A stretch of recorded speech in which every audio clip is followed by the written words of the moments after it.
ពីរដ្ឋធានី Washington ខ្ញុំបាទជួនចាត់បុតស៊ូមជម្រាបសួរលោកអ្នកនាងកញ្ញាទាំងអស់ជាទីមេត្រីបាទយើងខ្ញុំសូមស្វាគមន៍លោកអ្នកនាងកញ្ញាក្នុងកម្មវិធីផ្សាយទូរទស្សន៍អាស៊ីសេរីបាទជាបន្តទៅទៀតនេះខ្ញុំបាទសូមជូនព័ត៌មានពិស្ដាគណៈកម្មាធិការកិច្ចការបរទេសរដ្ឋសភាអាមេរិកស្នើសុំបញ្ជីឈ្មោះមន្ត្រីរដ្ឋាភិបាលនិងក្រុមហ៊ុនដែលពាក់ព័ន្ធនឹងអំពើពុករលួយការបំផ្លាញលទ្ធិប្រជាធិបតេយ្យនិងសិទ្ធិមនុស្សនៅកម្ពុជាដើម្បីពិនិត្យដាក់ទណ្ឌកម្មផ្នែកការទូតនិងទណ្ឌកម្មផ្នែកពាណិជ្ជកម្មបន្ថែមប្រសិនបើរដ្ឋាភិបាលនៅតែមិនលុបចោលសេចក្តីសម្រេចរំលាយគណៈបក្សសង្គ្រោះជាតិនិងបន្តការធ្វើទុកបុកម្នេញលើអង្គការសង្គមស៊ីវិលនិងបណ្ដាញសង្គមបណ្ដាញផ្សព្វផ្សាយឯករាជ្យនៅកម្ពុជាសូមអញ្ជើញលោកអ្នកនាងទស្សនាសេចក្តីរាយការណ៍អំពីរឿងនេះរបស់លោកមួងណារ៉េតពីរដ្ឋធានី Washington បន្ទាប់ពីសវនាការអស់រយៈពេលជិត2ម៉ោងកាលពីថ្ងៃទី12ខែធ្នូដើម្បីស្ដាប់សក្ខីកម្មសាក្សីសំខាន់មកពីគណៈបក្សសង្គ្រោះជាតិនិងអង្គការសង្គមស៊ីវិលចំនួន2អនុគណៈកម្មាធិការកិច្ចការបរទេសរបស់សហរដ្ឋអាមេរិកបានសម្រេចពិនិត្យមើលទណ្ឌកម្មបន្ថែមទៀតដើម្បីដាក់លើរដ្ឋាភិបាលលោកហ៊ុនសែនក្នុងគោលបំណងធ្វើយ៉ាងណាស្ដារស្ថានភាពដុនដាបបច្ចុប្បន្ននៅកម្ពុជាឡើងវិញដើម្បីកំណត់ទណ្ឌកម្មថ្មីបន្ថែមឲ្យមានប្រសិទ្ធភាពនិងចំគោលដៅអនុគណៈកម្មាធិការរដ្ឋសភានេះស្នើឲ្យសាក្សីជួយស្រាវជ្រាវនិងរៀបចំបញ្ជីឈ្មោះមន្ត្រីជាន់ខ្ពស់រដ្ឋាភិបាលនិងក្រុមហ៊ុនទាំងឡាយណាដែលពាក់ព័ន្ធទៅនឹងការធ្វើទុកបុកម្នេញគណៈបក្សសង្គ្រោះជាតិអង្គការសង្គមស៊ីវិលនិងប្រព័ន្ធផ្សព្វផ្សាយឯករាជ្យនៅកម្ពុជាសមាជិកសភាមកពីខាងគណៈបក្សសាធារណរដ្ឋនិងជាសមាជិកគណៈកម្មាធិការនេះលោកដាណារ៉ូរ៉ាបាខឺសង្កត់ធ្ងន់ថាទណ្ឌកម្មដែលមានប្រសិទ្ធភាពដោយដែលបានអនុវត្តកន្លងមកលើប្រទេសផ្សេងទៀតដែរនោះគឺការដាក់ទណ្ឌកម្មសេដ្ឋកិច្ចលើបុគ្គលនៅក្នុងជួររដ្ឋាភិបាលនិងក្រុមហ៊ុនសជីវកម្មទាំងក្នុងនិងក្រៅប្រទេសទាំងអស់នោះដែលទទួលផលអំពីអំពើពុករលួយពីរបបលោកហ៊ុនសែនទណ្ឌកម្មទាំងនោះរួមមានទាំងការបង្កកនិងរឹបអូសទ្រព្យសម្បត្តិហាមឃាត់ការធ្វើពាណិជ្ជកម្មជាមួយសហរដ្ឋអាមេរិកនិងហាមឃាត់ការធ្វើដំណើរមកកាន់សហរដ្ឋអាមេរិកផងដែរNow, right now, there's a lot of, for example, there's big problems I know of in Cambodia where people. បច្ចុប្បន្ននេះយើងឃើញថាបញ្ហាធំជាច្រើនកំពុងកើតមាននៅកម្ពុជារួមទាំងការលួចប្លន់ដីធ្លីពីពលរដ្ឋដោយមន្ត្រីមានអំណាចនិងបកពួកលោកហ៊ុនសែនដូច្នេះយើងត្រូវការបញ្ជីនេះសូមរៀបចំបញ្ជីមួយឲ្យជាក់លាក់ដើម្បីអាចឲ្យគណៈកម្មាធិការរបស់យើងពិនិត្យមើលការធ្វើច្បាប់និងស្នើទៅក្រសួងការបរទេសអាមេរិកបើការស៊ើបអង្កេតបុគ្គលនិងក្រុមហ៊ុនទាំងនេះរឿងនេះយើងអាចអនុវត្តបានដោយសារតែវាមិនមែនពាក់ព័ន្ធតែឧក្រិដ្ឋកម្មផ្នែកពាណិជ្ជកម្មនោះទេប៉ុន្តែវាជាឧក្រិដ្ឋកម្មផ្នែកនយោបាយដោយការធ្វើទុកបុកម្នេញនិងសម្រាប់សកម្មជនបកប្រឆាំងផងដែរការបង្កកទ្រព្យសម្បត្តិនិងហាមឃាត់ការធ្វើពាណិជ្ជកម្មដែលលោកដាណារ៉ូរ៉ាបាខឺបានស្នើនេះគឺជាផ្នែកមួយនៃច្បាប់ Global Magnitsky Act ដែលត្រូវបានសភាពេញអង្គរបស់សហរដ្ឋអាមេរិកអនុម័តកាលពីខែធ្នូឆ្នាំ2016ច្បាប់នេះមានឥទ្ធិពលដាក់ទណ្ឌកម្មបុគ្គលណាក៏ដោយជាតិសាសន៍ណាក៏ដោយដែលរំលោភសិទ្ធិមនុស្សធ្ងន់ធ្ងរគឺបិទទិដ្ឋាការមិនឲ្យចូលសហរដ្ឋអាមេរិកហើយទី2គឺបង្កកទ្រព្យសម្បត្តិរបស់បុគ្គលទាំងនោះដែលដាក់តម្កល់នៅក្រៅប្រទេសចំណុចសំខាន់បន្ទាប់ដែលគណៈកម្មាធិការនេះនឹងពិចារណាដែរគឺការបញ្ឈប់ការអនុគ្រោះពន្ធនាំចេញទំនិញពីកម្ពុជារួមទាំងផលិតផលខាងវិស័យកាត់ដេរជាពិសេសប្រសិនបើលោកហ៊ុនសែននៅតែបន្តទុកឲ្យស្ថានភាពរំលោភសិទ្ធិមនុស្សនិងប្រជាធិបតេយ្យបច្ចុប្បន្នកាន់តែដុនដាបដដែលបែបនេះសមាជិកសភាអាមេរិកមួយរូបទៀតដែលជាសមាជិកគណៈកម្មាធិការនេះដែរគឺលោក Brad Sherman លើកឡើងថាពេលនេះគឺជាពេលដ៏សមស្របបំផុតដើម្បីពិនិត្យមើលទណ្ឌកម្មផ្នែកអនុគ្រោះពន្ធនេះលោកសង្ឃឹមថាសហគមន៍អឺរ៉ុបនិងប្រទេសជប៉ុនក៏នឹងចូលរួមជាមួយសហរដ្ឋអាមេរិកនៅក្នុងការពិនិត្យមើលទណ្ឌកម្មនេះដែរអាស៊ីសេរីបានសម្ភាសន៍មន្ត្រីជាន់ខ្ពស់របស់គណៈបក្សសង្គ្រោះជាតិនិងជាកូនស្រីច្បងរបស់ប្រធានគណៈបក្សសង្គ្រោះជាតិគឺកញ្ញាកឹមមនោវិជ្ជានៅក្រៅពេលសវនាការភ្លាមដោយកញ្ញាលើកឡើងនៅវិធានការចំនួន6ចំណុចដែលចង់ឲ្យសហរដ្ឋអាមេរិកជួយធ្វើអន្តរាគមន៍ចំណុច2សំខាន់ដែលកញ្ញាស្នើឡើងត្រូវបានគណៈកម្មាធិការនេះព្រមយកទៅពិចារណាដូចខាងលើដោយឡែកចំណុច4ផ្សេងទៀតរួមមានការទាមទារឲ្យអន្តរជាតិដាក់សម្ពាធលើរដ្ឋាភិបាលលោកហ៊ុនសែនឲ្យគោរពតាមស្មារតីនៃកិច្ចព្រមព្រៀងសន្តិភាពទីក្រុងប៉ារីឡើងវិញខ្ញុំបាទមួងណារ៉េតអាស៊ីសេរីរដ្ឋធានី Washington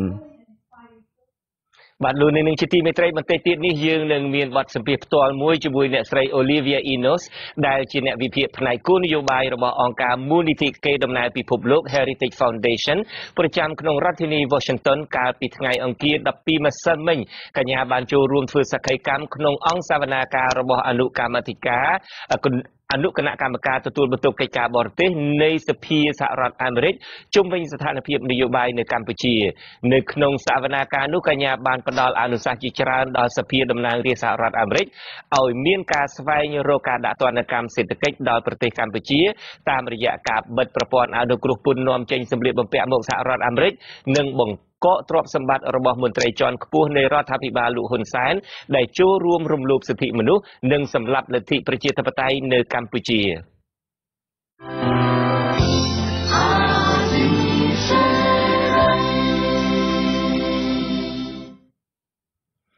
បាទអ្នកខ្លុំមើលការបោះឆ្នោតលើកឡើងថាប្រជាពលរដ្ឋជាច្រើនលានអ្នកអាចនឹងងើបបះបោប្រឆាំងនឹងការបោះឆ្នោតជាតិអាណត្តិទី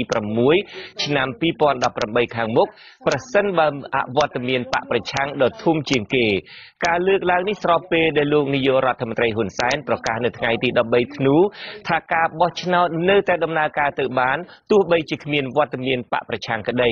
ក្នុងពិធីជួបសំណេះសំណាលជាមួយគណៈកម្មការជាង 10000 នាក់នៅថ្ងៃទី13ខែធ្នូនេះលោកនាយករដ្ឋមន្ត្រីហ៊ុនសែនបានអង្វរឲ្យគណៈកម្មការជួយបោះឆ្នោតឲ្យលោកទៀតទោះបីជាគ្មានការចូលរួមពីគណៈបកប្រឆាំងក្តីតែលោកអះអាងថាការបោះឆ្នោតជាតិឆ្នាំ2018ខាងមុខនៅតែដំណើរការទៅបានលទ្ធិប្រជាធិបតេយ្យសេរីពពកនឹងមិនคล้ายទៅជាចំណាប់ខ្មាំងរបស់អ្នកណាមួយទេគ្មានការចូលរួមរបស់អ្នកការបោះឆ្នោតក៏នៅតែធ្វើសំផ្ដាំទៅឲ្យហើយក៏ត្រូវយល់ឲ្យច្បាស់ពីរដ្ឋធម្មនុញ្ញនៃប្រជាជាតិអាចារ្យកម្ពុជាអំពីចំណុចដែលចែងថាសភាមានអាណត្តិ5ឆ្នាំសភាមិនអាចរំលាយមុនអាណត្តិបានទេចងចាំកន្លែងនេះឲ្យច្បាស់តែបោះឆ្នោតរួចហើយគឺរួចហើយគ្មានអ្នកណាមានសិទ្ធិរំលាយសភាបាទយ៉ាងណាក៏ដោយចុះអ្នកឃ្លាំមើលការបោះឆ្នោតលើកឡើងថាការបោះឆ្នោតអាចដំណើរការទៅបានដោយការអះអាងរបស់លោកហ៊ុនសែនក៏ប៉ុន្តែពុំមែនជាការបោះឆ្នោតប្រកបដោយសេរីត្រឹមត្រូវនិងយុត្តិធម៌និងមានការទទួលស្គាល់ពីសហគមន៍អន្តរជាតិនិងអន្តរជាតិនោះឡើយអ្នកសម្របសម្រួលផ្នែកអង្គការ Conference លោកកនសាវាងមានប្រសាសន៍ថាប្រសិនបើគ្មានគណៈបកប្រឆាំងចូលរួមនោះរដ្ឋាភិបាលឬកោជបនឹងប្រឈមនឹងបញ្ហាជាច្រើននៅមុនពេលបោះឆ្នោតក្នុងនោះរួមមានការមិនទទួលស្គាល់លទ្ធផលឆ្នោតការកាត់ផ្តាច់ជំនួយដល់កោជបដូចជាសហរដ្ឋអាមេរិកនិងសហភាពអឺរ៉ុបបានប្រកាសផ្អាកជំនួយជាផ្លូវការហើយនឹងជប៉ុនក៏ពិចារណាចំពោះជំនួយដល់កោជបនេះដែរឆ្លើយតបនឹងការផ្តាច់ជំនួយនេះកោជបបានចេញសេចក្តីថ្លែងការណ៍នៅថ្ងៃទី13ខែធ្នូថាកោជបមានការសោកស្ដាយដែលសហភាពអឺរ៉ុបសម្រេចផ្អាកផ្តល់ជំនួយដល់កោជបហើយថាសហភាពអឺរ៉ុបមិនត្រូវយករឿងរបស់តុលាការនិងបញ្ហានយោបាយមកដោះស្រាយជាមួយនឹងការងារបច្ចេកទេសរបស់កោជបនោះឡើយសហភាពអឺរ៉ុបបានបញ្ជាក់ថាមូលហេតុនៃការសម្រេចផ្អាកជំនួយហិរញ្ញវត្ថុនេះគឺដោយសារតែសេចក្តីសម្រេចរបស់តុលាការកំពូលកាលពីថ្ងៃទី16ខែវិច្ឆិកាក្នុងការរំលាយគណៈបកសង្គ្រោះជាតិដែលសហភាពអឺរ៉ុបសង្កត់ធ្ងន់ថាដំណើរការបោះឆ្នោតមួយដែលគណៈបកប្រឆាំងត្រូវបានគេផាត់ចេញតាមទំនឹងចិត្តយ៉ាងដូចនេះលទ្ធផលនៃការបោះឆ្នោតនេះនឹងមិនត្រូវមើលឃើញថាមានភាពស្របច្បាប់នោះឡើយបាទលោកនាងពេលនេះកំពុងតែទស្សនាទូរទស្សន៍អាស៊ីសេរីផ្សាយចេញពីរដ្ឋធានី Washington នៃសហរដ្ឋអាមេរិកចៅក្រមស៊ើបសួរតុលាការក្រុងភ្នំពេញលោកគីរទ្ធីនឹងបន្តនីតិវិធីសួរចម្លើយលោកកឹមសុខាប្រធានគណៈបកសង្គ្រោះជាតិពីដំណើររឿងសន្តិភាពជាមួយបរទេសនៅព្រឹកថ្ងៃទី14ខែធ្នូស្អែកនេះ ការសួរចម្លើយនេះនឹងប្រព្រឹត្តទៅនៅបន្ទប់សាកសួរនៃមណ្ឌលអប់រំកែប្រែទី3ឬពន្ធនាគារត្រពាំង ក្នុងខេត្តត្បូងឃ្មុំនេះគឺជាការសាកសួរលើកទី2ហើយក្នុងសំណុំរឿងក្តីនេះបន្ទាប់ពីការសាកសួរដាក់បន្ទុកលើកទី1ប្រមាណជាង20សំណួរកាលពីចុងខែវិច្ឆិកាកន្លងទៅនេះបាទមេធាវីម្នាក់ក្នុងចំណោមមេធាវី8រូបដែលការពារឲ្យលោកកឹមសុខាប្រធានគណៈបក្សសង្គ្រោះជាតិគឺលោកមេធាវីហែមសុជាតិបានឲ្យអាស៊ីសេរីដឹងថាចៅក្រមតុលាការក្រុងភ្នំពេញកន្លងមកបានសួរសំណួរលោកកឹមសុខាចាក់ឆ្ងាយពីបទចោទប្រកាន់និងជាប្រភេទសំណួរដាក់បន្ទុកដែលលោកយល់ថាសំណួរទាំងនោះមិនបានផ្ដល់ភាពយុត្តិធម៌ចំពោះកូនក្តីលោកនិងគោលការណ៍ឯករាជ្យភាពរបស់ចៅក្រមជាដើមលោកមេធាវីបន្តថានៅព្រឹកស្អែកនេះក្រុមមេធាវីនឹងចូលរួមនីតិវិធីសាកសួរនេះប៉ុន្តែនឹងជំទាស់ដាច់ខាតចំពោះសំណួរទាំងឡាយណាដែលខុសពីអង្គហេតុនិងជាប្រភេទសំណួរដាក់បន្ទុកមេធាវីការពារក្តីឲ្យប្រធានគណៈបក្សសង្គ្រោះជាតិម្នាក់ទៀតគឺលោកផែងហេងអះអាងថាលោកក៏នឹងចូលរួមក្នុងដំណើរការនីតិវិធីសួរចម្លើយនេះផងដែរលោកបន្តថាក្រុមមេធាវីនៅតែប្រកាន់ជំហរទាមទារឲ្យតុលាការទម្លាក់ចោលបទប្រឆាំងលោកកឹមសុខាដដែលដោយសារក្រុមមេធាវីយល់ឃើញថាលោកកឹមសុខាមិនបានប្រព្រឹត្តបទល្មើសដោយការចោទប្រកាន់របស់តំណាងអัยការឡើយសម្រាប់ក្រុមមេធាវីរបស់យើងនៅតែគិតថារឿងនេះវាអត់មានបទល្មើសកើតឡើងសម្រាប់អាដាមកឹមសុខាដែរហើយពាក្យថាចោទថាសន្តិភាពឬក៏ថាត្រូវរើគ្នាជាមួយបរទេសហ្នឹងរហូតដល់ពេលហ្នឹងវាគ្មានបរទេសណាមួយដែលថាមកត្រូវរើជាមួយនឹងគាត់ឬក៏គាត់ទៅរើជាមួយបរទេសមានសកម្មភាពឬក៏មានផែនការឬក៏ស្អីជាមួយគ្នាវាអត់ក្រៅពីសកម្មភាពសម្រាប់គោលការណ៍បោះឆ្នោតតាមជាតបតៃហ្នឹងសិក្ខាសាលាអីពីរឿងគោលនយោបាយរឿងអីវាមិនមែនជារឿងដែលទៅរៀបចំផែនការក្បត់ឬក៏ផែនការត្រូវរើជាមួយបរទេសបាទការពីពេលថ្មីនេះសាលាអូតូនិងតុលាការកំពូលបានទាត់ចោលបណ្ដឹងរបស់ក្រុមមេធាវីការពារក្តីលោកកឹមសុខាដែលប្តឹងប្រឆាំងនឹងដីកាសម្រេចឃុំខ្លួនលោកកឹមសុខាដោយតុលាការសំអាងថាការសម្រេចឃុំខ្លួននេះគឺជារឿងត្រឹមត្រូវតាមច្បាប់លោកកឹមសុខាត្រូវបានតំណាងអัยការនៃតុលាការក្រុងភ្នំពេញសម្រាប់សម្រេចចោទប្រកាន់ពីបទសន្តិភាពជាមួយបរទេសតាមមាត្រា443នៃក្រមព្រហ្មទណ្ឌដែលអាចប្រឈមនឹងការជាប់ពន្ធនាគារពី15ដល់30ឆ្នាំបើតុលាការរកឃើញថាលោកបានប្រព្រឹត្តបទល្មើសដោយការចោទប្រកាន់មែននោះ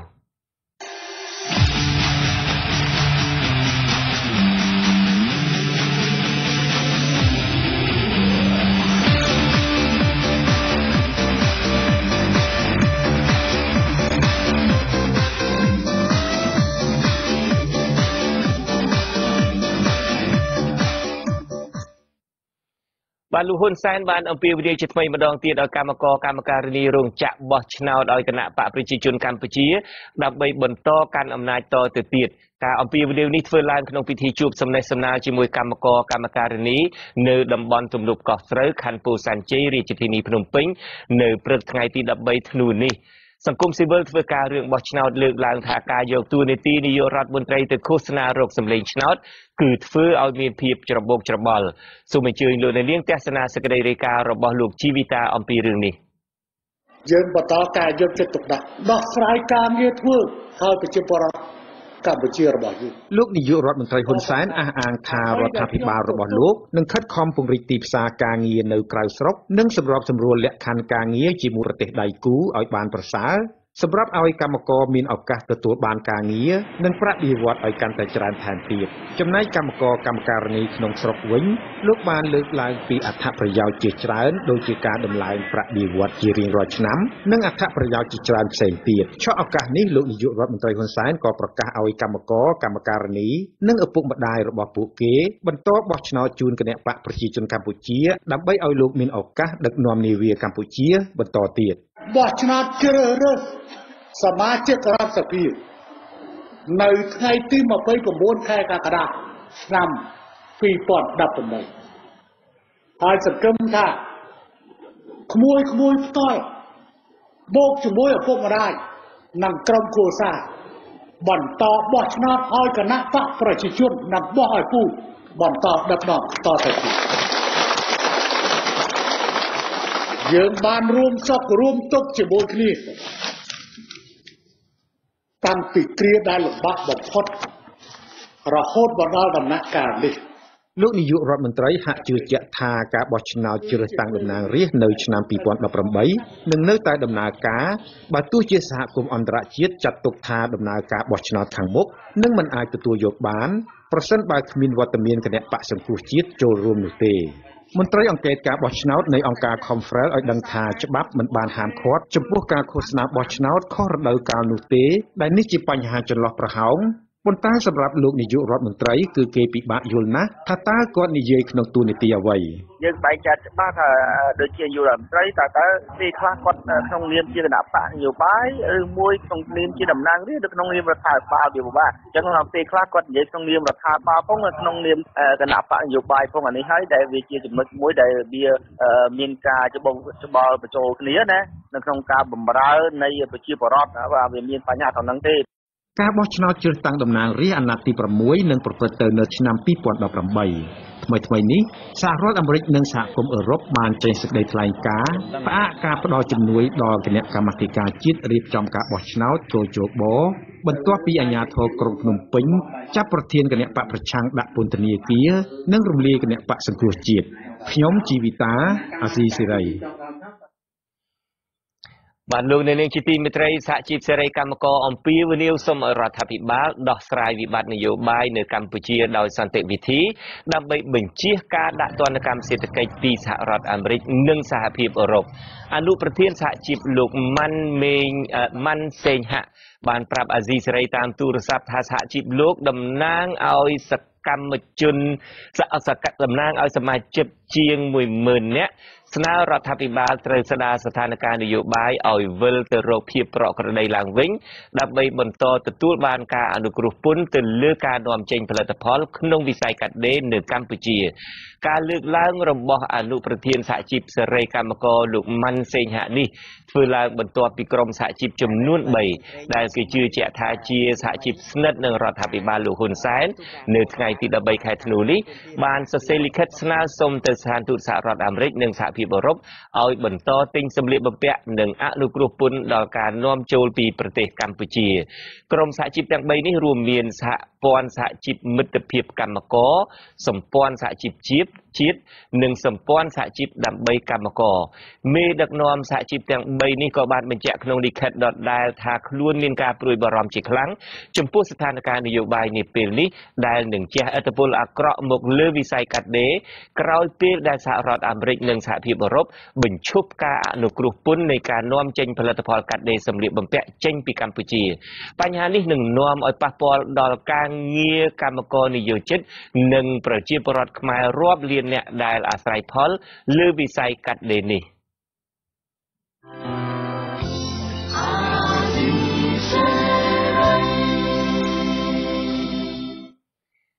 បាទលោកនាងជាទីមេត្រីជាបន្តទៅទៀតនេះខ្ញុំបាទមានភ្ញៀវមួយរូបមកកាន់បន្ទប់ផ្សាយរបស់យើងផ្ទាល់គឺអ្នកស្រី Olivia Enos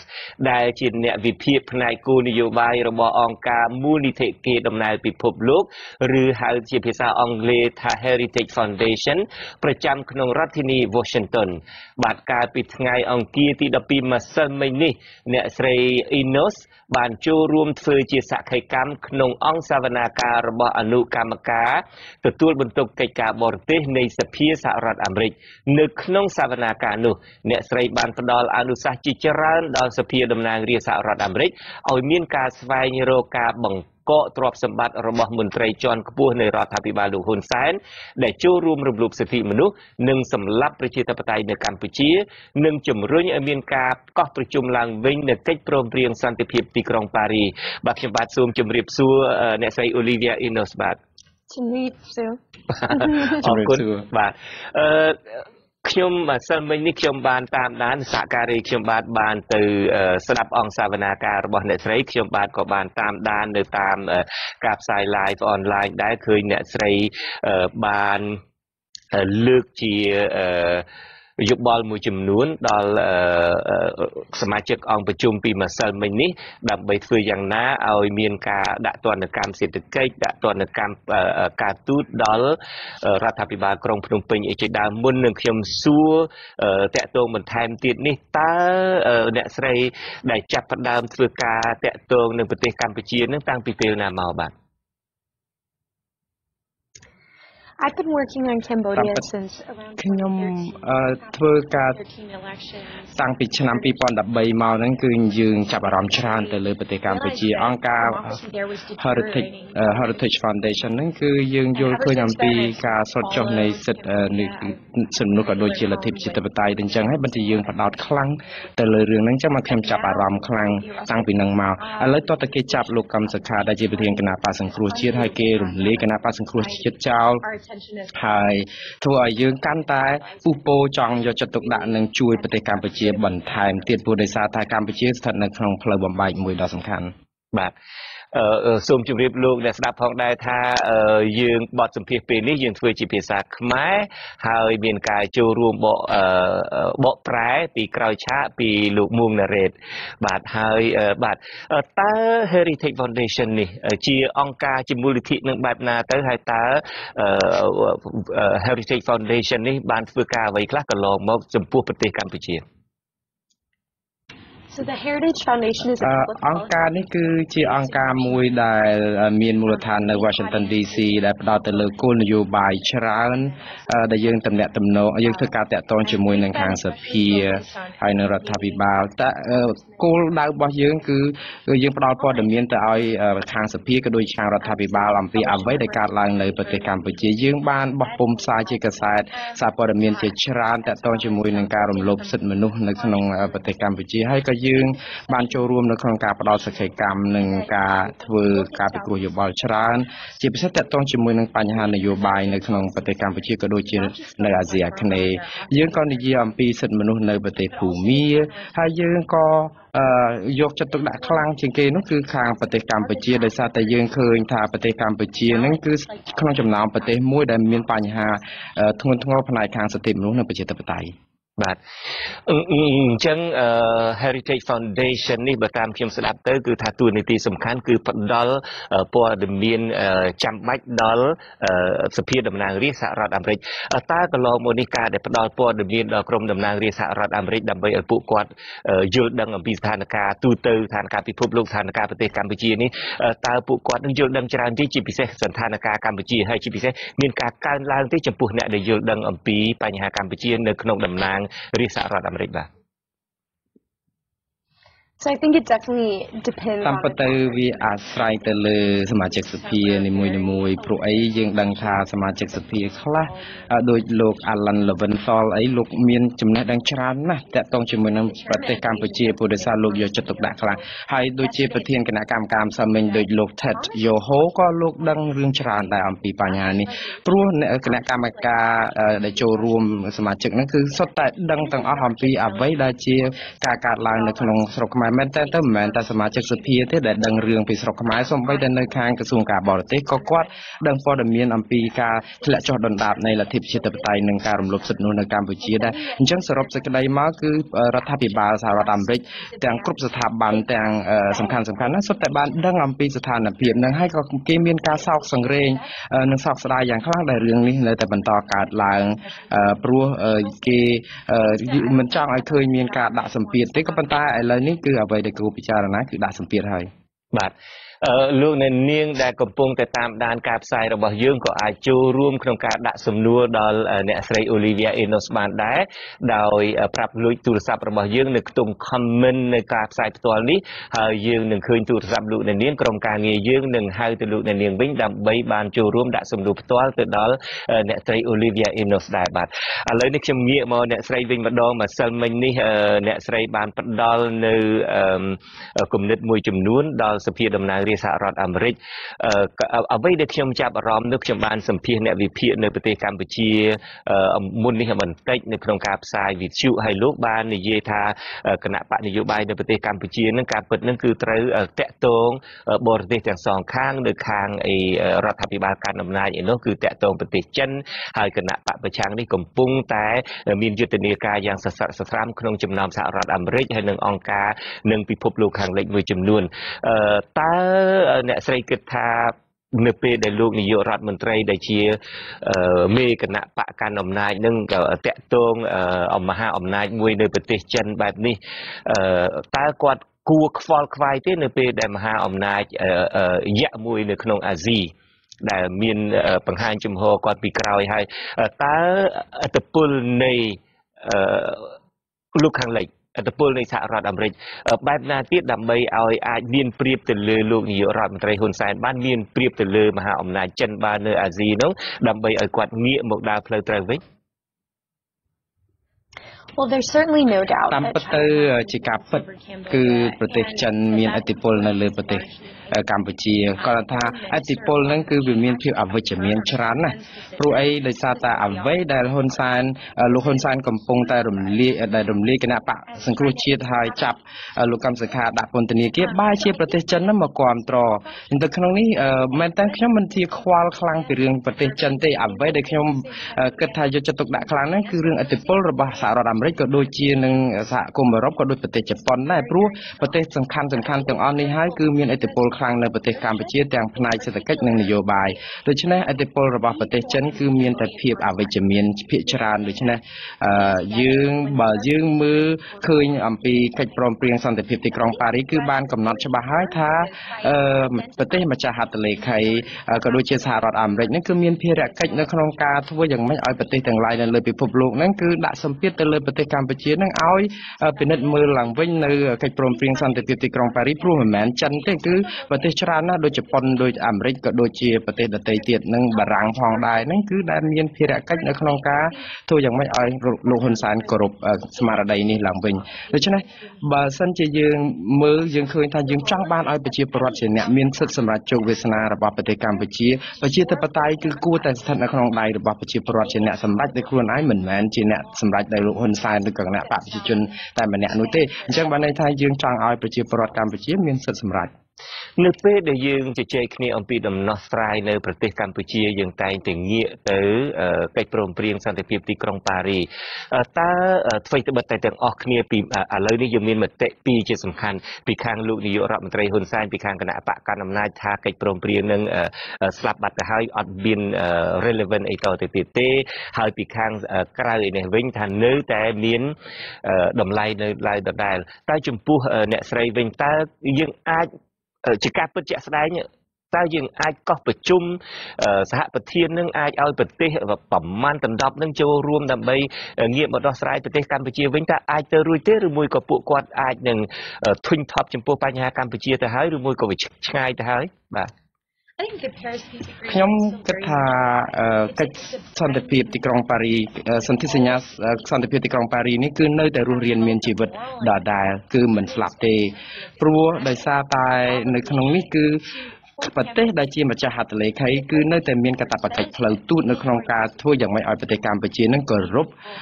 នៅកិច្ចព្រមព្រៀងនេះឲ្យខាងតែបានដូចអ្វីដែលសំខាន់នៅក្នុងកិច្ចព្រមព្រៀងសន្តិភាពទីក្រុងប៉ារីសដែលស្មារតីមិនចេះស្លាប់នោះគឺការធ្វើឲ្យមានការបោះឆ្នោតមួយដោយសេរីត្រឹមត្រូវនិងយុត្តិធម៌ព្រោះអានេះជាកាតព្វកិច្ចដែលសន្យារួចទៅហើយអញ្ចឹងហើយបានទៅពេលដែលយើងជជែកអំពីបញ្ហានេះគឺប្រទេសដែលតំណាងឲ្យម្ចាស់ហត្ថលេខីនេះគឺគេផ្ដោតខ្លាំងទៅលើការរស់រងវិញការរស់នៅឡើយនៃកិច្ចសន្តិភាពទីក្រុងប៉ារីសនេះអញ្ចឹងបានយើងចង់ឲ្យ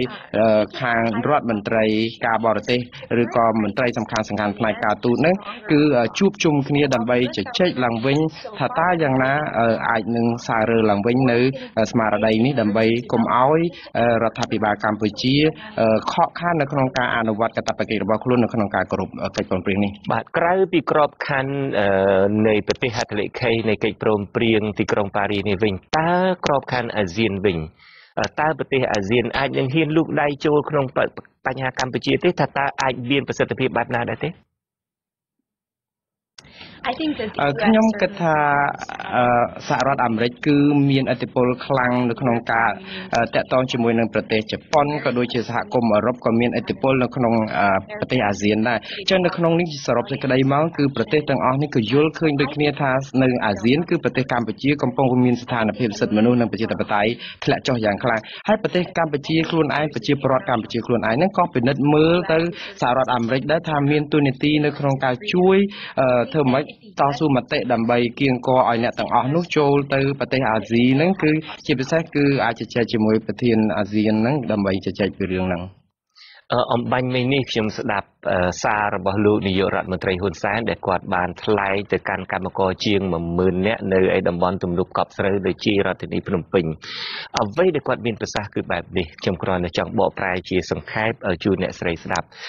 គាត់ថាគុំសង្ឃឹមថាអ្នកឯងទាំងអស់គ្នាមកមានឥទ្ធិពលអីមកលើខ្ញុំបានជាដាច់ខាតនៅពេលដែលមានការបោះឆ្នោតហើយគឺសភានឹងគឺមានអាណត្តិ 5 ឆ្នាំហើយគ្មាននរណាម្នាក់គ្មានមហាក្សត្រនៅក្នុងរដ្ឋធម្មនុញ្ញរបស់ប្រទេសកម្ពុជាគ្មានមហាក្សត្រគ្មានរដ្ឋាភិបាលឬគ្មានសភាខ្លួនឯងនឹងមករំលាយសភានឹងបានទេហើយការបោះឆ្នោតត្រូវតែមានការបោះឆ្នោតនៅខែ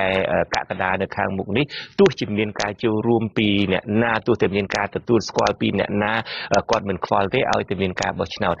តើក្នុងករណីនឹងបើយើងស្ដាប់ទៅលោកនាយករដ្ឋមន្ត្រីហ៊ុនសែនគឺថាហាក់ដូចជាទោះជាយ៉ាងណាក៏ដោយគាត់ត្រូវតែកាន់អំណាចឲ្យបានក្នុងរយៈពេល5 ឆ្នាំទៅមុខទៀតតើការប្រកាសដល់រឹងមាំរបស់គាត់បែបនេះការក្រាញអំណាចរឹងមាំរបស់គាត់បែបនេះយើងឮហើយអ្នកស្រីមានប្រសាសន៍ឲ្យថាសហគមន៍អន្តរជាតិនឹងនៅមានដាក់សម្ពាធអីបន្តទៀតក៏ប៉ុន្តែដាក់សម្ពាធបែបណាបើសិនជាមើលឃើញមនុស្សម្នាក់ដែលហាក់ដូចជាចង់បានអំណាចនឹងគឺខ្លាំងមែនទែនហើយរហូតដល់គាត់និយាយថាគ្មាននរណាមកអាចរំលាយបានទេនោះបាទ I think that Hun Sen is scared. តាមពិតទៅហ៊ុនសែនខ្លួនឯងនឹងគាត់កំពុងតែភ័យខ្លាចណាស់ព្រោះពួកគាត់អត់ចង់ឲ្យមានការបោះឆ្នោតណាដែលមានការចូលរួមពី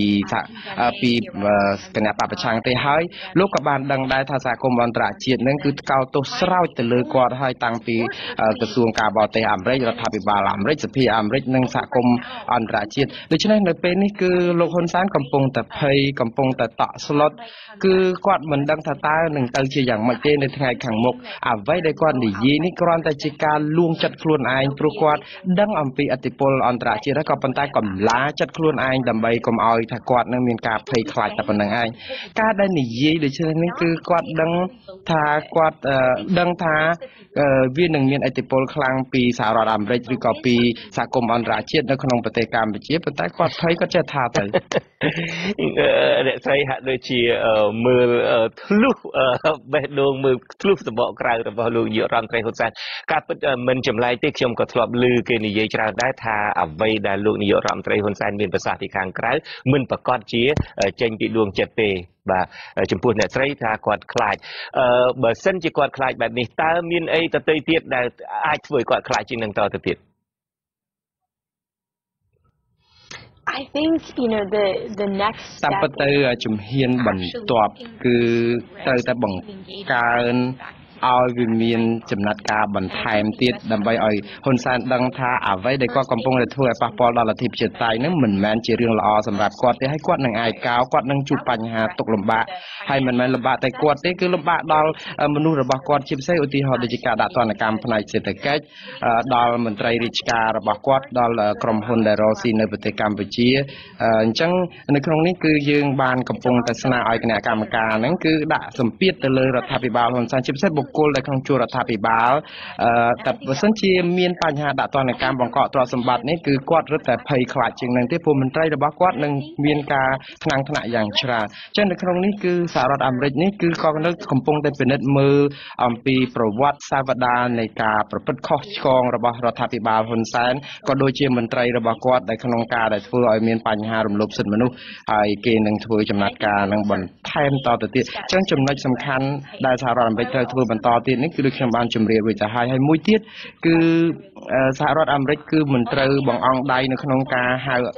អំពាវនាវឲ្យហ៊ុនសែនដោះលែងលោកកឹមសុខាទេការដែលអំពាវនាវឲ្យគាត់ដោះលែងលោកកឹមសុខាជាបន្ទាន់នឹងអត់លក្ខខណ្ឌនោះមិនមែនបានន័យថាគុំអន្តរជាតិខ្លាចគាត់ទេប៉ុន្តែទុកឱកាសឲ្យគាត់ខែខ្លួនបាទឥឡូវនេះខ្ញុំសូមផ្អាកសំណួរខ្ញុំជាមួយនឹងអ្នកស្រី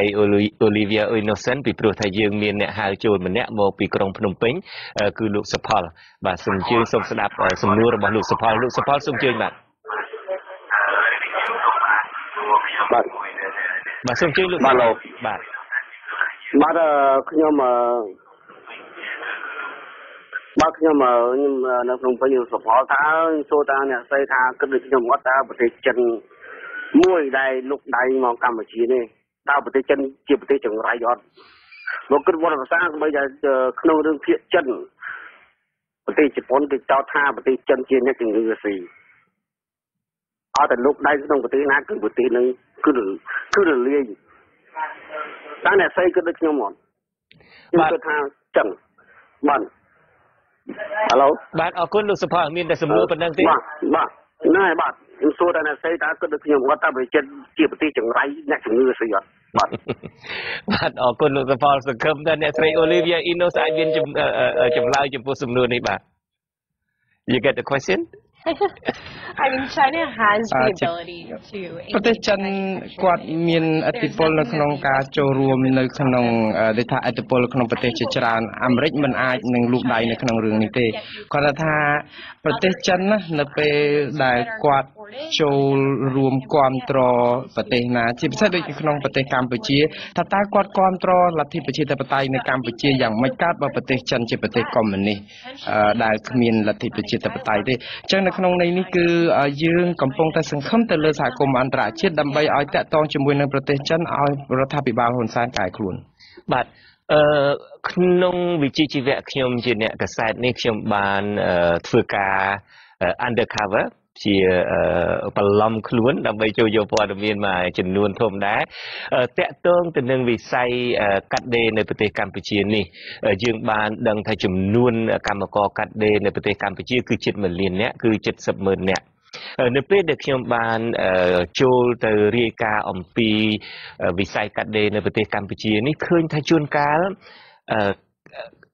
ការកាត់ដេរនេះបើសិនជាដេរនៅប្រទេសកម្ពុជាទាំងស្រុងតែម្ដងតាំងពីកណាត់ទៅទេរហូតដល់ចេញជាខោអាវតែម្ដងហ្នឹងគឺភាគច្រើនហ្នឹងសុទ្ធតែរបស់មិនមែនជា brand name ទេរបស់យកទៅលក់នៅត្រឹមហាង Walmart ឬមួយក៏ហាង Target ទេដែលធ្វើនៅប្រទេសដេរនៅប្រទេសកម្ពុជាទាំងស្រុងចំពោះbrand ដែលថ្លៃដូចជា Polo ដូចជា Tommy ឬមួយ Calvin Klein អីជាដើមបើតាមដែលខ្ញុំបានទៅរាយការណ៍ឲ្យតាមទៅមើលផ្ទាល់គឺថា 99% គឺដេរនៅប្រទេសចិនហើយដឹកទាំងគីបមកទាំងកប៉ាល់មកដល់ប្រទេសកម្ពុជាគ្រាន់តែដាក់លាវអាវឬមួយគ្រាន់តែភ្ជាប់ផ្លាកអីបន្តិចបន្តួចទេដូច្នេះយើងឃើញថាកម្មករនៅប្រទេសចិនហ្នឹងក៏ធ្វើការច្រើនណាស់ដើម្បីផលិតសម្ភារៈហ្នឹងផលិតខោអាវហ្នឹងដើម្បី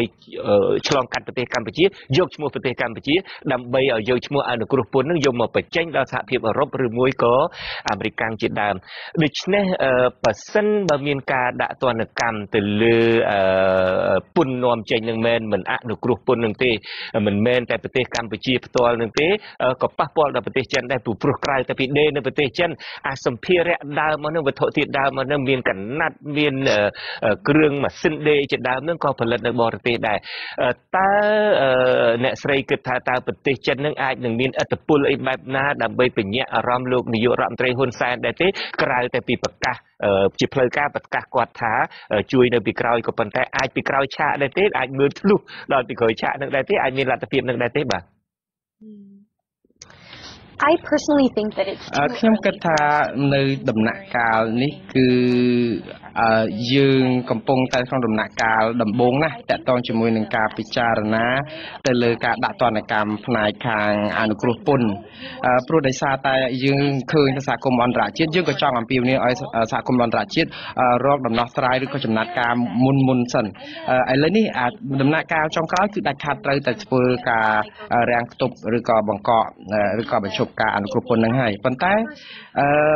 អ្វីដែលធ្វើនេះបើខ្ញុំមើលគឺបើដាក់រឹបពន្ធហ្នឹងគឺយើងធ្វើឲ្យអ្នកដែលប៉ះពាល់ខ្លាំងគឺប្រជាពលរដ្ឋកម្ពុជាទាំងមូលតែម្ដងជាពិសេសកម្ពុជា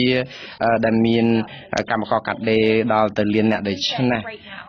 គ្រាន់ថាសហរដ្ឋអាមេរិកនិងសហគមន៍អន្តរជាតិគឺនឹងមិនចោលជំរឿននេះទេគ្រាន់តែឥឡូវនេះគេឲ្យឱកាសដល់លោកហ៊ុនសែននៅក្នុងការកែប្រែឲ្យទាន់ពេលវេលាជាជាងការយឺតពេលហើយទាំងអស់នេះគឺជាលក្ខខណ្ឌដែលបើមិនប្រែប្រួលទេច្បាស់ជាទៅដល់ផ្លូវហ្នឹងបាទអរគុណអ្នកស្រីឥឡូវនេះយើងមានសំណួរពីអ្នកហៅចូលមកម្នាក់ទៀតពីប្រទេសកម្ពុជាគឺលោកកែវណ្ណាលោកវណ្ណាសូមជួយដាក់សំណួរបាទសូមជំរាបសួរលោកគ្រូជំរាបបបដាក់ពីណាបាទជំរាបសួរបាទសូមជួយខ្ញុំចង់មានសួរបាទខ្ញុំចង់មានសំណួរមួយសួរទៅអ្នកស្រីទីមួយគឺសំណួរធម្មតាទេព្រោះអីបើសិនហ ខាងសហគមន៍អឺរ៉ុបឬខាងសហរដ្ឋអាមេរិកគាត់ដាក់សម្ពាធមកប្រទេសកម្ពុជាមែនប៉ុន្តែសម្ដេចនៅតែអត់ខ្វល់តើហើយមួយទៀតគាត់អត់ខ្វល់គាត់អត់ចោះចេញពីតំណែងតើនៅពេលនោះវាមិនមែនថាប៉ះពាល់ទៅដល់ក្រុមគ្រួសារសម្ដេចទេគឺប៉ះពាល់សម្រាប់វាទេតើខាងសហគមន៍អឺរ៉ុបមានវិធានការសម្រាប់ទប់ស្កាត់តាក់ទងនឹងក្រុមទូគាត់មួយក្រុមដែរទេហើយមួយទៀតគឺចង់ផ្ដល់ជាកំណត់ខ្លះដោយសារប្រទេសចិនគឺជាប្រទេសមួយដែលមហាអំណាចដែរហើយមួយទៀតដល់ពេលដែលគាត់មកវិញមកស្រុកខ្មែរគឺតាក់ទងនាំគាត់ទៅនាំពួកឯកទេសដែលមកអភិវឌ្ឍអញ្ចឹងគឺគេអត់យកប្រជាជនខ្មែរយើងសម្រាប់ទៅធ្វើជាមេឬមួយជាអីទេសូម្បីជាហាងទៅក៏ត្រូវតែមានមេចិនអ្នកគ្រប់គ្រងហើយវាធ្វើដល់ស្នាប់ណាប៉ាត់មិនដល់ខ្មែរហើយដូចនៅកំពង់សោមជាដើមគឺជាជំរើសទី1របស់ចិនហើយបន្ទាប់មកគឺនៅកោះកុងអញ្ចឹងនេះខ្ញុំចង់ផ្ដល់ប៉ុណ្ណឹងហើយសូមជួយឆ្លើយសំណួរខ្ញុំផងបាទអរគុណលោកវណ្ណាបាទសូមជើញI think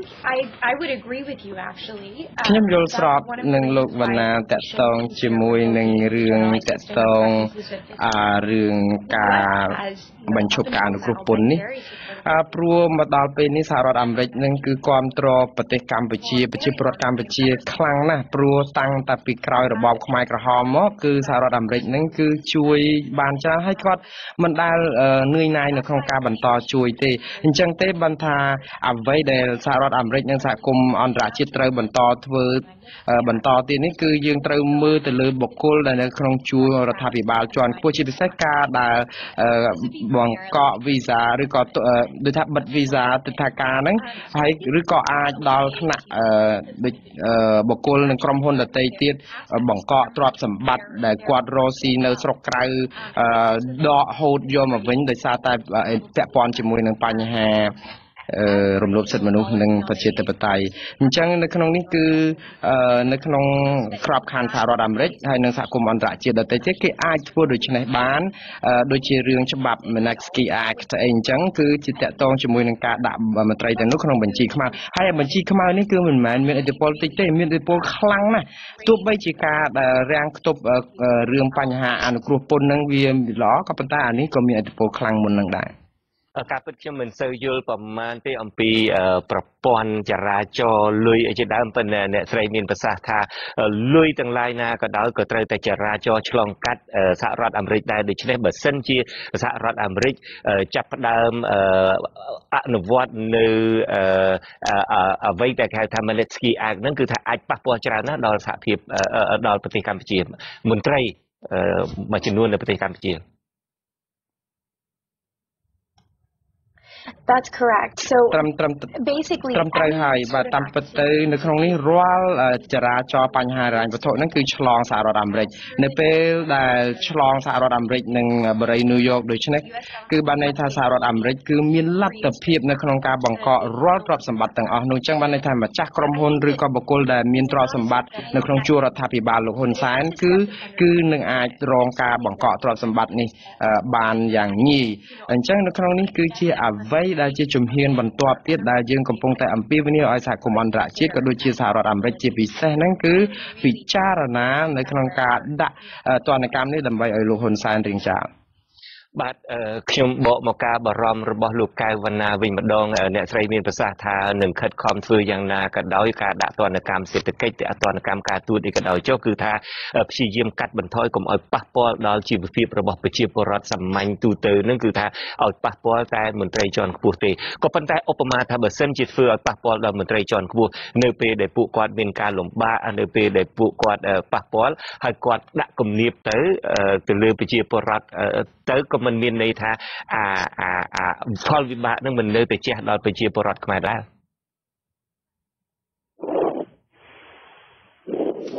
I think that តាមពិតទៅដូចខ្ញុំថាហ៊ុនសែនគាត់មិនបថុយទេមិនបថុយនៅពេលដែលមានការដាក់ទណ្ឌកម្មបែបនេះទេព្រោះយើងមើលហើយនៅកូរ៉េខាងជើងកាលពីលោកអូបាម៉ានៅជាប្រធានាធិបតីគឺដាក់សម្ពាធទៅលើលោកប្រធានាធិបតីគឹមចុងអ៊ុនមន្ត្រីរបស់គាត់ហ្នឹងគឺគេដាក់ទណ្ឌកម្មយ៉ាងតឹងរ៉ឹងមែនតើទៅគឺ ឈ្មោះទាំងអស់នោះគឺមាននៅក្នុងបញ្ជីដែលគេដាក់ទណ្ឌកម្មគឹមចង្អុនកាលពេលនោះគឺគាត់មួម៉ៅខ្លាំងមែនតើគឺគាត់ខឹងដោយសារអីដោយសារសម្ពាធនឹងគឺវាប៉ះពាល់ខ្លាំងដល់ហេដ្ឋារចនាសម្ព័ន្ធមន្ត្រីរាជការដែលមានការថ្នាក់ថ្នាក់ដូចគ្នានៅឯប្រទេសកម្ពុជាដែរលោកហ៊ុនសែននឹងច្បាស់ជាទប់ទល់នឹងមន្ត្រីរបស់គាត់ដែលក្រោកបះបោតវ៉ាដោយសារតែមានបញ្ហាដែលធ្វើបាបឬក៏រាំងខ្ទប់ផ្នែកសេដ្ឋកិច្ចហិរញ្ញវត្ថុនេះបាទសង្ឃឹមថាលោកនឹងព្រួយចិត្តតាមក៏ប៉ុន្តែខ្ញុំមិនដឹងថាតើព័ត៌មាននឹងច្បាស់ឬមិនច្បាស់ទេក៏ប៉ុន្តែខ្ញុំចាំថាធ្លាប់អានកាសែត Libération របស់បារាំងម្ដងថាធនធានរបស់លោកនាយករដ្ឋមន្ត្រីនឹងមានដល់តែវល់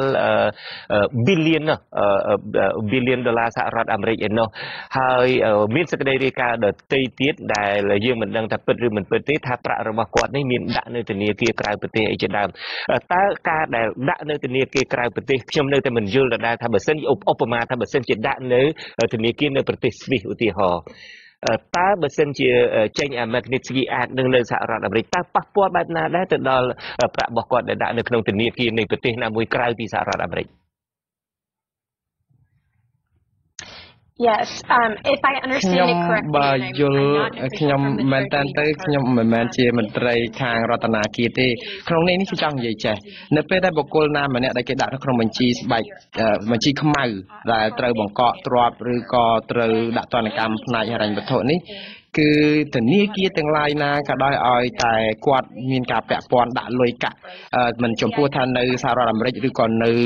ច្រកនៅទីក្រហែងណានៅលើពិភពលោកទៅគឺត្រូវតែបង្កក់បានទាំងអស់ព្រោះដោយសារតែវាមានការពាក់ព័ន្ធគ្នាអញ្ចឹងនៅក្នុងនេះគឺ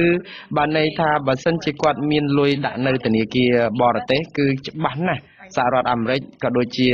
ប្រទេសដែលជាសម្ព័ន្ធមិត្តអាចតាក់ទងគ្នានៅក្នុងការបង្កក់ទ្រព្យទាំងអស់នោះបានគាត់ថា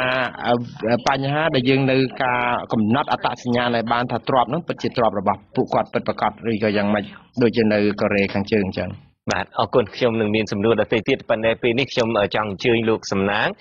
ពីភ្នំពេញដើម្បីឲ្យលោកបានចូលរួមដាក់សំណួរបាទសូមអញ្ជើញលោកសំណាងបាទបងមានសួរបាទហៅឡូបាទសូមអញ្ជើញសំណាងហៅឡូជំរាបសួរលោកជុំជុនច័ន្ទបុត្រនិងអ្នកស្រីផងវាអត់ស្គាល់ឈ្មោះអូលីវីបាទហើយសំណួរខ្ញុំមានមួយសំណួរបាទហើយសួរទៅលោកស្រីថាតើឆ្នាំ2018ខាងមុខនេះបើប្រសិនជា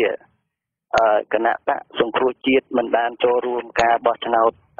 ក្នុងឆ្នាំ2018នោះទេតើសហគមន៍អឺរ៉ុបក៏ដូចជាសហរដ្ឋអាមេរិកមានវិធានការយ៉ាងណាចំពោះគណៈបកកណ្ដាលអំណាចហើយយើងដឹងហើយថាប្រជាជន3លានជាងអ្នកឥឡូវនេះកំពុងតែខូចចិត្តយ៉ាងខ្លាំងព្រោះបកកណ្ដាលអំណាចហ្នឹងគាត់បានរំលាយ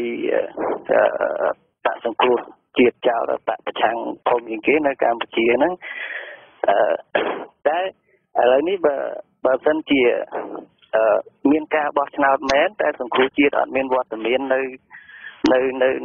ក្នុងការចូលរួមបោះឆ្នោតទេតើសហគមន៍អឺរ៉ុបនិងសហរដ្ឋអាមេរិកហ្នឹងមានវិធានការយ៉ាងណាអាចទទួលស្គាល់រាជរដ្ឋាភិបាលដែល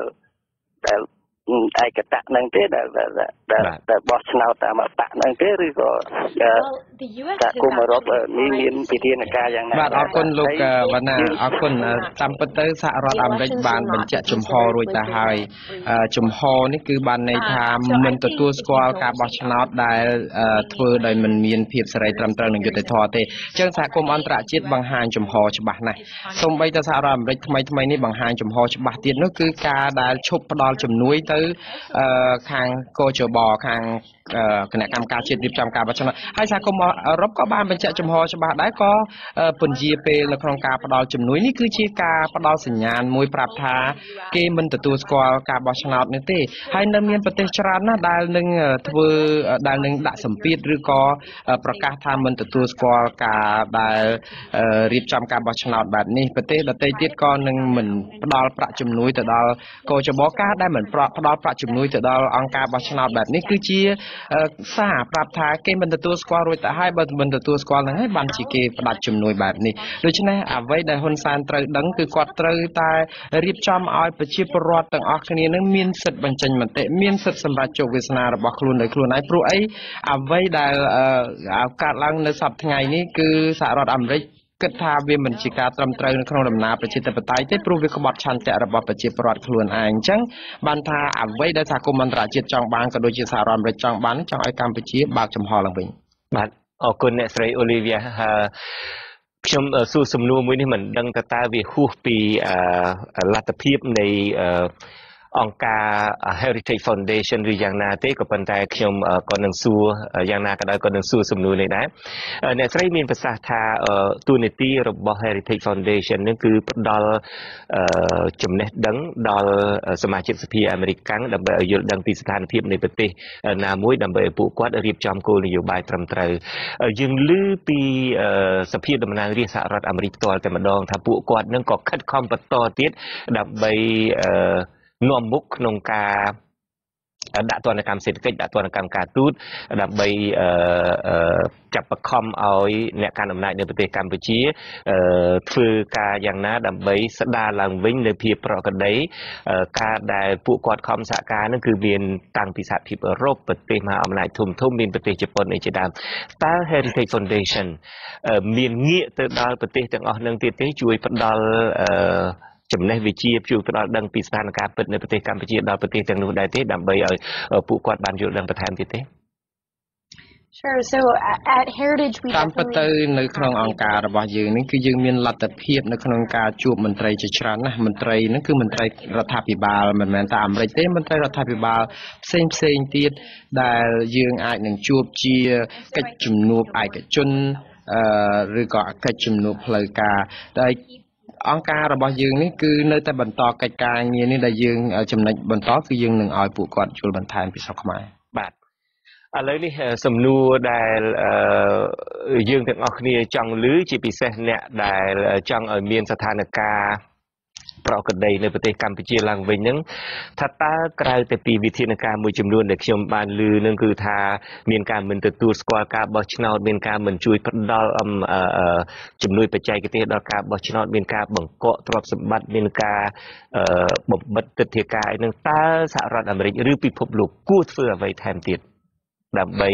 ជួយស្ដារស្ថានភាពនៅប្រទេសកម្ពុជា Well, I think, in the event ខ្ញុំគិតថាបើសិនជាមានការបោះឆ្នោតឆ្នាំ2018ដោយការគ្រោងទុកប៉ុន្តែស្ថានភាពបច្ចុប្បន្ននៅតែដដែលសហគមន៍អន្តរជាតិនឹងមិនសុខចិត្តឲ្យស្ថានភាពនឹងនៅអញ្ចឹងទេព្រោះប្រជាពលរដ្ឋកម្ពុជាមិនអាចនឹងបង្ហាញចំហឬក៏ឆន្ទៈរបស់ខ្លួនបានត្រឹមត្រូវទេបើសិនជាស្ថានភាពនេះហើយការដែលគេធ្វើបន្តនោះមិនមែនតែរឿងហិរញ្ញវត្ថុឬការទប់ស្កាត់ឬក៏ការដាក់ទណ្ឌកម្មផ្នែកហិរញ្ញវត្ថុហ្នឹងទេគឺមានច្រើនតទៅទៀត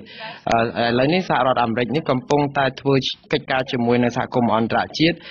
រកមើលដំណោះស្រាយឬក៏ការឆ្លើយតបជាបន្ទាន់តាក់ទងជាមួយនឹងការបង្កើតឲ្យជាមានក្រុមទំនាក់ទំនងមួយផ្នែកខាងប្រទេសកម្ពុជានឹងតែម្ដងដើម្បីឲ្យសាររបស់សហគមន៍អន្តរជាតិនឹងអាចឮទៅដល់រដ្ឋាភិបាលបានលឿនដើម្បីឲ្យគាត់ដោះស្រាយបញ្ហានេះបានឆាប់នឹងទាន់ពេលវេលាកុំឲ្យអូសបន្លាយយូរនាំឲ្យមានការប៉ះពាល់ដល់ការបោះឆ្នោតជាតិនៅពេលខាងមុខអញ្ចឹងនៅក្នុងដំណាក់កាលនេះគឺចង់ឲ្យរដ្ឋាភិបាលនឹងរៀបកែសម្រួលឲ្យបានលឿនមុននឹងគៀកដល់មួយឆ្នោតបាទពេលវេលាក៏ហើយខ្ញុំបាទក៏សូមអរគុណដល់អ្នកស្រី Olivia Enos ដែលបានចូលមកផ្ដល់ការវិភាគហើយទស្សនៈរបស់អ្នកស្រីហើយនឹងគោលការណ៍មួយចំនួនដែល Heritage Foundation កំពុងតែប្រកាន់យកដើម្បីជួយស្ដារស្ថានភាពនៅប្រទេសកម្ពុជាបាទខ្ញុំបាទសូមអរគុណសូមជម្រាបលាបាទអរគុណ បាទលោកនាងកញ្ញាទើបតែបានទស្សនាទូរទស្សន៍អាស៊ីសេរីផ្សាយចេញពីរដ្ឋធានី Washington នៃសហរដ្ឋអាមេរិកខ្ញុំបាទជួនច័ន្ទបុត្រព្រមទាំងក្រុមការងារទាំងអស់នៃទូរទស្សន៍និងវិទ្យុអាស៊ីសេរីសូមជូនពរលោកនាងកញ្ញានិងក្រុមគ្រួសារឲ្យជួបប្រកបតែនឹងសេចក្តីសុខគ្រប់ប្រការបាទខ្ញុំបាទសូមអរគុណនិងសូមជម្រាបលា